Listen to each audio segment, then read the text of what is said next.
If there's no sound on YouTube videos on your Android phone, don't worry. In this video, I'll show you a few simple fixes that can solve the problem. Let's get started. First, completely close the YouTube app. Now open the Settings app on your phone and tap Sound and Vibration.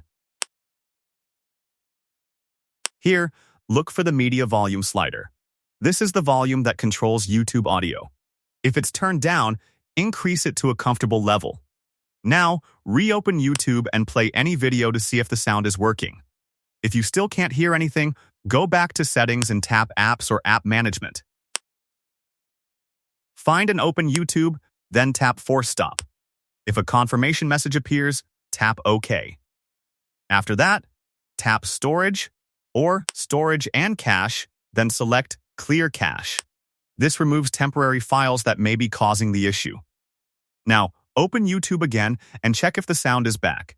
If the problem still isn't fixed, go back to the same storage section and tap Clear Data or Clear Storage, depending on your device.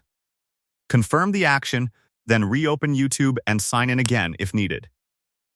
Now, play a video and check whether the sound is working properly. In most cases, one of these fixes solves the problem. That's it. If this video helped you, don't forget to like the video and subscribe to the channel for more helpful tutorials.